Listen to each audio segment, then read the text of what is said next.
दुनिया इस हफ्ते कार्यक्रम में आपका स्वागत है। मेरा नाम है नील। आज के इस एपिसोड में हम बीते हफ्ते की दो अंतर्राष्ट्रीय खबरों पर बातें करेंगे। सबसे पहले समझेंगे कि रूस यूक्रेन जंग के चलते कच्चे तेल की कीमत में इजाफा क्यों हो रहा है और रूस भारत को कम दामों पर तेल क्यों देना चाहता है। दूसरी खबर में चाड शांति समझौता पर बात करेंगे और बताएंगे कि चाड को इस समझौते की जरूरत क्यों पड़ी है। लेकिन सबसे पहले बात कच्चे तेल की।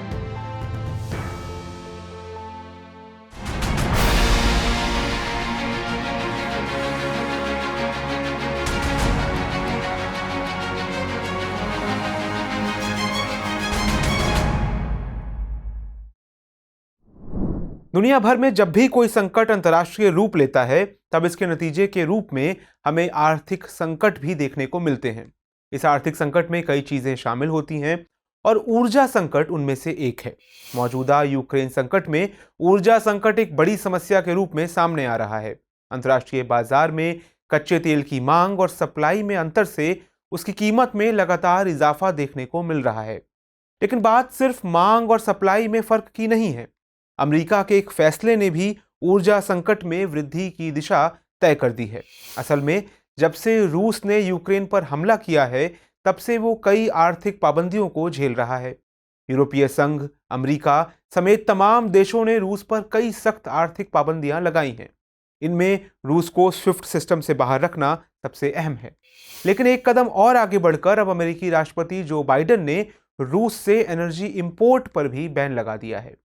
उनके मुताबिक अमेरिका रूस से गैस, तेल और ऊर्जा से जुड़े किसी भी उत्पाद का आयात नहीं करेगा। अमेरिका के इस फैसले में ब्रिटेन ने भी साथ देने का फैसला किया है। अमेरिका के इस कदम का जवाब देते हुए रूस ने भी यूरोप में तेल की सप्लाई ना करने की चेतावनी दी है। इससे यूरोप की परेशानी बढ़ने की आशंका है, क्योंकि रूस यूरोप में तेल और गैस का सबसे बड़ा निर्यातक है। ऐसे में माना जा रहा है कि अमेरिका के इस ऐलान के बाद कच्चे तेल की कीमतों में और इजाफा हो सकता है और यह कीमत $300 प्रति बैरल तक पहुंच सकती है।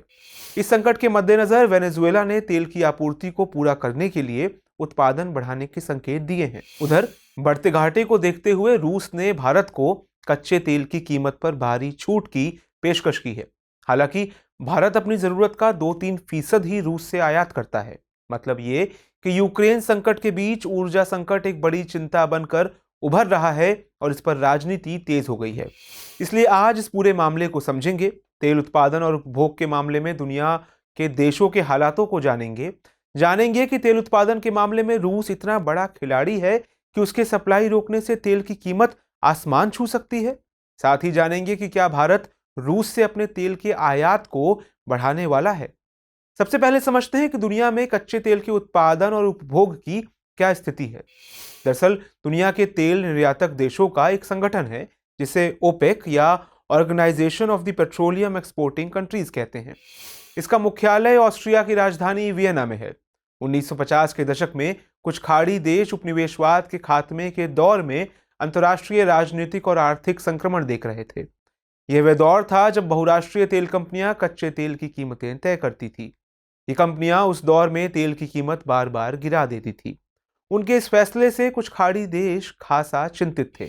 लिहाजा 1960 में इराक की राजधानी बगदाद में ओपेक की स्थापना हुई। इराक, ईरान, कुवैत, सऊदी अरब और वेनेजुएला इसके संस्थापक सदस्य देश थे। अब यही संगठन दुनिया भर में तेल की कीमतों को निर्धारित करता है। मौजूदा वक्त में ओपेक में कुल 13 सदस्य देश हैं, जिसमें मध्य पूर्व के 5 देश सऊदी अरब, ईरान, इराक, कुवैत और यूएई यानी संयुक्त अरब अमीरात शामिल हैं। एक ओपेक प्लस भी है जो तेल को निर्यात तो करता है, लेकिन ओपेक में शामिल नहीं है। इसमें रूस और अजरबैजान समेत 10 देश शामिल हैं। कच्चा तेल भंडार के मामले में 80% हिस्से पर ओपेक देशों का नियंत्रण है। इसके अलावा रूस और अमेरिका के पास भी कच्चे तेल का बड़ा भंडार है। संयुक्त राज्य अमेरिका के ऊर्जा सूचना प्रशासन के मुताबिक ओपेक सदस्य देश दुनिया के कच्चे तेल का लगभग 40% उत्पादन करते हैं और अंतर्राष्ट्रीय स्तर पर कारोबार किए जाने वाले कुल पेट्रोलियम का लगभग 60% पर इन देशों का ही नियंत्रण है। वैसे तो सऊदी अरब को कच्चे तेल के मामले में सबसे बड़ा खिलाड़ी माना जाता है, लेकिन एक आंकड़े के मुताबिक 2020 में दुनिया के 10 सबसे बड़े तेल उत्पादक देशों में अमेरिका पहले, सऊदी अरब दूसरे और रूस तीसरे पायदान पर था। वहीं निर्यात के मामले में उसी साल सऊदी अरब पहले, रूस दूसरे नंबर पर था। मतलब ये कि रूस तेल निर्यात के मामले में टॉप देशों में है। अब बड़ी बात यह है कि अमेरिका और ब्रिटेन ने रूस से तेल आयात करने पर प्रतिबंध लगाया है और इसमें अमेरिका ने दावा किया है कि इसमें दुनिया के बाकी देश भी जुड़ सकते हैं। ऐसे में अगर अमेरिका दुनिया के बाकी देशों पर भी रूस से तेल आयात ना करने के लिए दबाव बनाता है तो इसका असर कितना व्यापक हो सकता है, ये समझने के लिए हमें जानना जरूरी है कि रूस के तेल पर कौन कौन सा देश निर्भर है। 2020 और 2019 में रूस निर्यात के मामले में सऊदी अरब के बाद दूसरे नंबर में था। 2019 में कम से कम 48 देशों ने रूसी कच्चे तेल का आयात किया। दुनिया की कुल तेल सप्लाई का 8 से 10% रूस से ही आता है। रूस रोजाना 40 से 50 लाख बैरल कच्चा तेल और 8500 अरब क्यूबिक फीट प्राकृतिक गैस सालाना निर्यात करता है। रूसी तेल पर सबसे अधिक निर्भर देशों में बेलारूस, क्यूबा, कुराकाओ, कजाकिस्तान और लातविया शामिल हैं। ये वो देश हैं जो अपने कच्चे तेल का 99% रूस से आयात करते हैं। इसके अलावा अमेरिका और भारत जैसे देश भी रूस के कच्चा तेल को आयात करते हैं, लेकिन यूरोप की निर्भरता रूस पर सबसे ज्यादा देखी जाती है। यूरोपीय संघ के नजरिए से देखें तो वे रूस से अपनी जरूरी गैस का लगभग 41% हिस्सा आयात करता है। वहीं कच्चे तेल के मामले में भी करीब 30% निर्भरता रूस पर ही है। भौगोलिक स्थिति इस निर्भरता की सबसे बड़ी वजह है। असल में रूस एक ट्रांस कॉन्टिनेंटल कंट्री है जिसका करीब 3/4 हिस्सा एशिया में है और 1/4 हिस्सा यूरोप में। मैप पर आप देख सकते हैं कि रूस कई यूरोपीय देशों से अपनी सीमा साझा करता है और यूरोप के बाकी दूसरे देशों के बेहद नजदीक है। ऐसे में रूस से तेल या गैस का आयात करना इन देशों के लिए काफी आसान है। आपने नॉर्ड स्ट्रीम गैस पाइपलाइन का नाम तो सुना होगा। ये पाइपलाइन रूस से जर्मनी को गैस भेजने के लिए इस्तेमाल की जाती है। जैसा कि हमने पहले ही जिक्र किया, यूरोपीय संघ रूस से तेल से ज्यादा गैस का आयात करता है। सर्दियों में इन गैसों का इस्तेमाल गर्मी पैदा करने के लिए किया जाता है। अप्रैल में तापमान बढ़ने के बाद यूरोपीय देश गैस का भंडारण शुरू करते हैं और सर्दी आते आते इसकी खपत में इजाफा होने लगता है। चूंकि यूरोप के देश रूस से नजदीक हैं और वहां से ऊर्जा जरूरतों को पूरा करना आसान है, इसलिए अगर रूस सप्लाई को रोकता है तो इसका विकल्प ढूंढना आसान नहीं रहने वाला। ऐसे हालात में यूरोपीय देशों को अल्जीरिया, नाइजीरिया, कतर और अजरबैजान जैसे गैस निर्यातकों की ओर रुख करना पड़ सकता है। यूरोप चाहे तो अमेरिका से भी लिक्विफाइड नेचुरल गैस को आयात कर सकता है, लेकिन इन देशों से गैस मंगवाने के लिए अभी तक कोई पाइपलाइन नहीं है और इसलिए यह सब इतना आसान नहीं होगा। इसी तरह अतिरिक्त गैस की भारी मात्रा से यूरोपीय गैस सेक्टर पर दबाव पड़ेगा और पहले से बढ़ रहे गैस के दामों में और इजाफा होगा। यह मामला भारत से कैसे जुड़ा है, अब ये भी समझिए। जहां तक भारत का सवाल है तो वो अपनी जरूरत का 85% तेल आयात करता है, जिसमें 60% खाड़ी देशों से आता है। इनमें सऊदी अरब, इराक, ईरान, ओमान और कुवैत जैसे देश शामिल हैं। जहां तक रूस का सवाल है तो भारत रूस से तेल का बहुत ही मामूली आयात करता है, लेकिन मौजूदा हालात में जब रूस के तेल पर कई देश पाबंदियां लगा रहे हैं, तब रूस ने भारत को कम दामों पर तेल की पेशकश की है। आप कह सकते हैं कि भारत के लिए यह सुनहरा मौका है, लेकिन कहना जितना आसान है, करना उतना ही मुश्किल। असल में भारत रूस से तेल भारी मात्रा में आयात तो कर सकता है, लेकिन उस तेल को भारत लाना बहुत बड़ी चुनौती है। रूस की भौगोलिक स्थिति सबसे बड़ी वजह है इस बात की। असल में रूस के जिन क्षेत्रों में तेल का उत्पादन होता है वो उसके पूर्वी इलाकों से थोड़ा दूर है, करीब करीब उत्तर की ओर। अब उत्तर से तेल लाने में मुश्किल ये कि ये इलाका आर्कटिक क्षेत्र के करीब है और इस इलाके में ज्यादातर समय बर्फ रहती है। दूसरी दिक्कत पेमेंट से जुड़ी है। असल में दुनिया की शक्तियों ने रूस को स्विफ्ट सिस्टम से ही बाहर कर दिया, जो अंतर्राष्ट्रीय पेमेंट का एक यूनिवर्सल सिस्टम है। ऐसे में रूस का कहना है कि वो भारत को तेल देगा तो उसे पेमेंट के दूसरे रास्ते तलाशने होंगे। ऐसे में बार्टर सिस्टम की तर्ज पर कारोबार करने की बात कही जा रही है। यह वही सिस्टम है जिसका इस्तेमाल ईरान पर प्रतिबंध के दौरान भारत ने किया था। भारत जितना तेल ईरान से खरीदता था, उतनी कीमत का गेहूं वो ईरान को भेजता था। मतलब ये कि इस सिस्टम में पैसे के लेन देन की जरूरत नहीं पड़ती। हालांकि रूस के मामले में हालात अलग हैं। एक और जहां काला सागर से अभी व्यापार करना संभव नहीं है, वहीं साइबेरिया की तरफ से रूस की पहुंच अभी सुनिश्चित नहीं हो पा रही। ईरान के मामले में तो वो तेल के बदले रुपया लेने को भी तैयार था, लेकिन रूस रुपये के बदले तेल नहीं देना चाहेगा। ऐसे में माना यह जा रहा है कि तेल बेचने के लिए भारत वाला नुस्खा रूस के काम नहीं आएगा और उससे दूसरे विकल्प तलाशने होंगे। बहरहाल ऊर्जा जरूरतों पर मची जंग का क्या अंजाम होगा और इससे उपभोक्ताओं की जेब पर क्या असर पड़ेगा, यह देखने वाली बात होगी।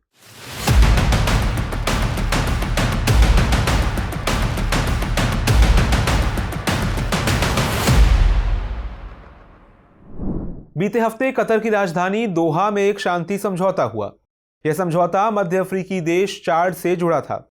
इसमें चाड की सैन्य सरकार के अलावा वहां का विपक्ष और विद्रोही समूह भी पार्टी बने हुए थे। कतर इसमें मध्यस्थ की भूमिका निभा रहा है। मीडिया रिपोर्ट्स के मुताबिक इस समझौते में करीब 44 विद्रोही समूह शामिल हुए। आप पूछ सकते हैं कि शांति समझौते का क्या मकसद है और इसकी जरूरत क्यों पड़ी। आज की इस कहानी में हम आपसे यही बात करने वाले हैं। बताएंगे कि समझौते के क्या मायने हैं और चाड की सरकार को इसकी जरूरत क्यों पड़ी। साथ ही बताएंगे कि इस समझौते में विद्रोही गुटों को पार्टी क्यों बनाया गया है। पहले चाड को समझते हैं। चाड करीब करीब अफ्रीका के मध्य में स्थित है। इसके उत्तर में लीबिया, पूर्व में सूडान, दक्षिण में मध्य अफ्रीकी गणराज्य, दक्षिण पश्चिम में कैमरून और नाइजीरिया और पश्चिम में नाइजर मौजूद है। यह उत्तरी अफ्रीका, हॉर्न ऑफ अफ्रीका व पश्चिमी अफ्रीका को जोड़ने की वजह से एक बेहद अहम स्थान पर मौजूद है।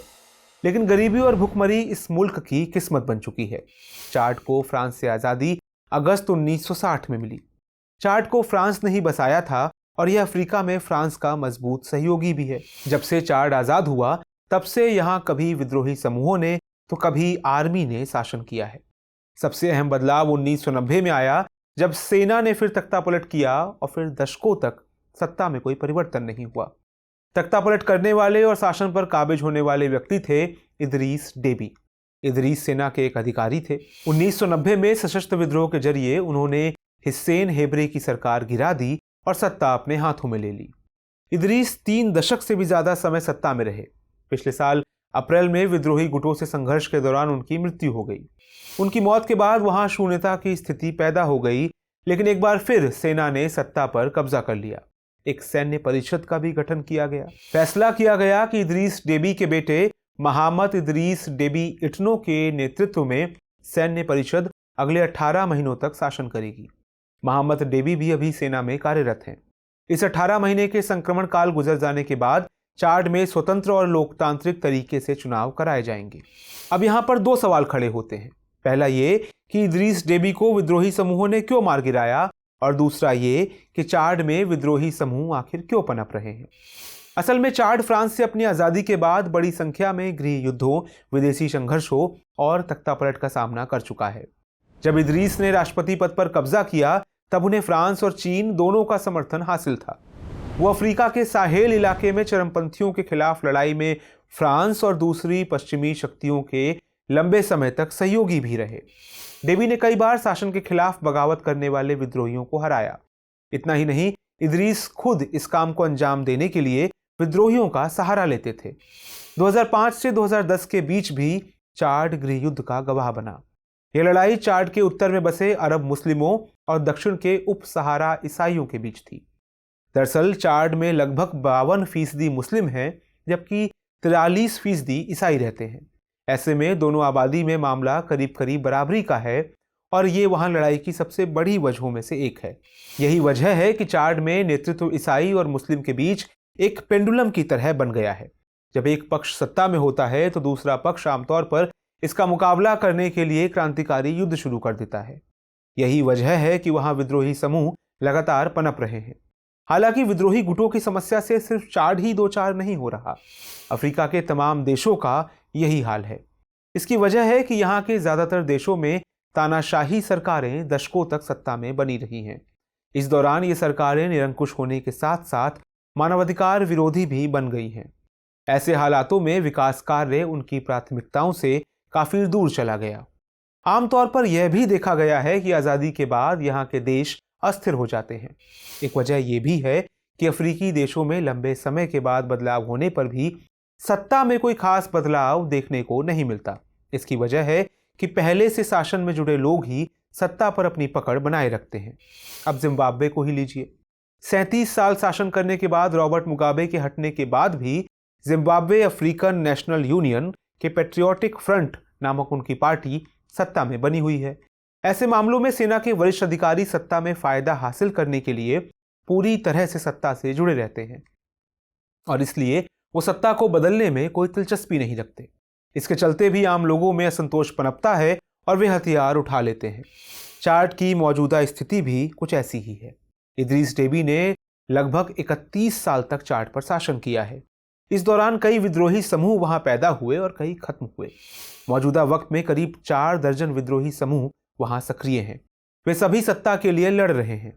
2016 में Front for Change and Concord in Chad और Military Command Council for the Salvation of Republic 2 विद्रोही समूह की नींव रखी गई।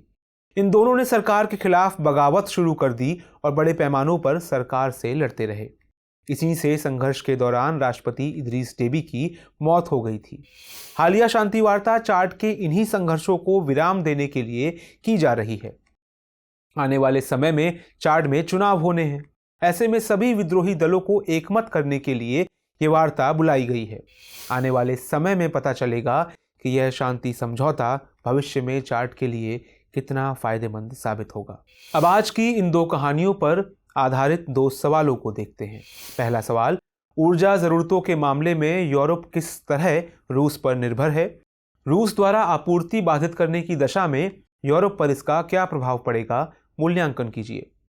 दूसरा सवाल, अफ्रीकी देश चाड में विद्रोही समूहों के पनपने के पीछे क्या कारण है?